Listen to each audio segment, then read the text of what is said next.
J'aime beaucoup un mot que la psychiatre qui travaille avec nous dit, il faut apprendre à être bienveillant envers soi-même. Donc, arrêter de vouloir s'exiger la perfection comme parent, mais voir que notre réalité fait qu'il y a un mieux qui est peut-être pas le meilleur, mais qui pour nous est bien.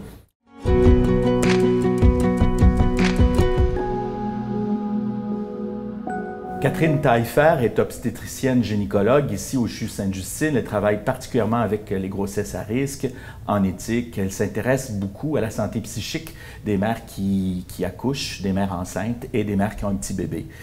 Mon nom est Jean-François Chicoine, je suis pédiatre. Bonjour Catherine. Bonjour. Merci d'être là. Ça me fait plaisir. Alors, une maman enceinte dans cette période COVID, qu'est-ce qui l'inquiète le plus? Ce qu'on voit beaucoup, nos mamans nous rapportent beaucoup être inquiètes pour leur sécurité. Donc, elles ont peur d'être malades, elles ont peur en étant enceintes de l'attraper. Le COVID et de faire la COVID puis de faire une infection plus sévère. Oui, exactement. Puis elles essaient de trouver de l'information. L'information dans les médias n'est pas toujours claire. Est-ce qu'on fait une infection plus sévère? Non, heureusement, contrairement à d'autres infections, par exemple la grippe, les femmes enceintes sont plus à risque d'être plus malades. Ce n'est pas le cas avec la COVID. Même la malaria aussi. Oui, tout à fait. Donc, ce qu'on sait, c'est sûr qu'on n'a pas énormément de recul dans le monde, mais quand on regarde les études qui ont été faites en Chine ou ailleurs, les femmes enceintes, elles ne sont pas plus malades que le reste de la population du même âge et il n'y a pas d'évidence de risque de transmettre à bébé durant la grossesse. Alors ça, c'est hyper rassurant pour une maman. Tout à fait. Et un papa aussi. Tout à fait. Puis là, on commence à avoir un peu de recul, puis on voit qu'elles sont très peu hospitalisées. Ici, on était un centre désigné pour les femmes enceintes pour la COVID.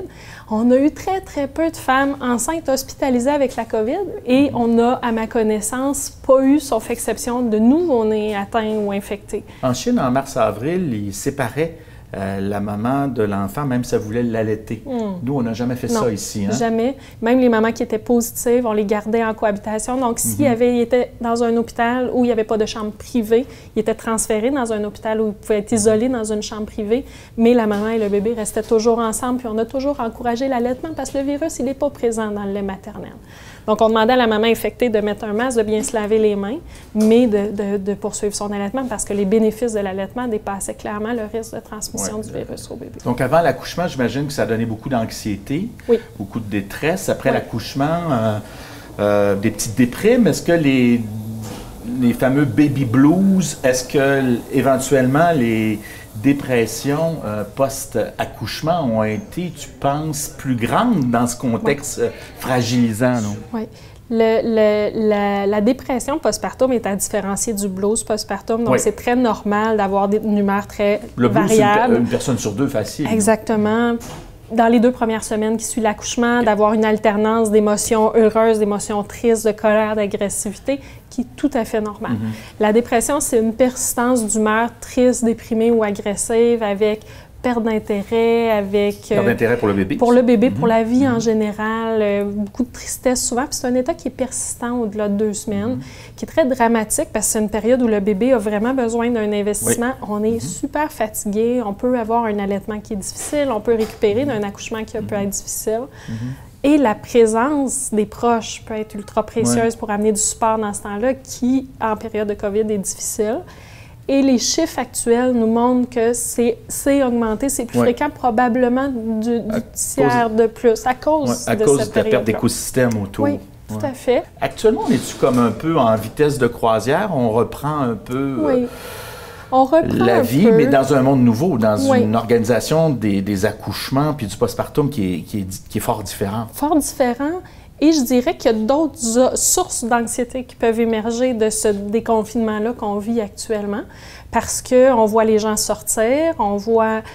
C'est pas tout le monde qui fait attention au même niveau, alors que certaines femmes géraient bien l'incertitude de la crise dans leur confinement, dans leur bulle à la maison. Ce déconfinement-là va être source d'anxiété parce qu'elles ont peur que l'extérieur devienne à nouveau menaçant. Donc, les enfants qui vont à la garderie, les grands-enfants d'une maman qui accouche ou qui vient d'accoucher ou qui vont à l'école, ça surligne son stress déjà.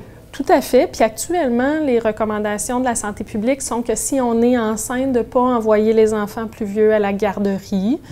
Et ça, en soi, encore une fois, certaines familles qui sont très bien avec ça, d'autres chez qui c'est une source de détresse. Je peux juste imaginer une femme qui a une grossesse à risque, qui doit être au repos, qui a un enfant de 2 ans à s'occuper avec la maison, avec un conjoint qui est en télétravail. C'est là que la pédiatrie, l'obstétrique peuvent aussi se compléter avec des avis de la santé publique. C'est des trucs qui ne sont pas nécessairement en antithèse, mais qui peuvent aussi s'organiser avec un peu de jugement, parce que sinon, les familles, elles sont vues simplement comme un laboratoire. Tout à fait. Puis c'est le message que j'essaie de passer, c'est d'essayer de ne pas viser la perfection, mais d'essayer de trouver ce qui est le mieux pour eux dans leur contexte actuel. Puis ça se peut que même si la santé publique dit que d'un point de vue COVID, c'est mieux de ne pas aller à la garderie, que ça se peut que dans leur contexte à eux, au niveau du développement de leur enfant plus vieux, au niveau de leur situation familiale, que peut-être la garderie, elle est préférable dans leur contexte à eux.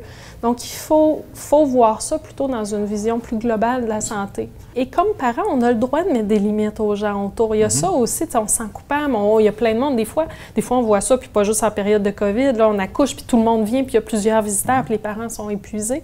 Mais on a le droit de mettre des limites. On a le droit de dire qu'on veut pas C'est à cause du docteur Taillefer. Oui, c'est ça. On veut pas qu'il touche au bébé sans s'être lavé les mains, sans mettre un masque, éviter les bisous, éviter les contacts. C'est correct de mettre des limites, mais il faut être bien avec les limites qu'on va mettre.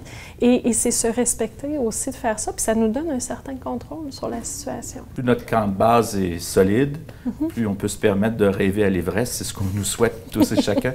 Catherine, c'était très intéressant. Merci de ton temps. Merci beaucoup. Merci pour nos familles. Merci.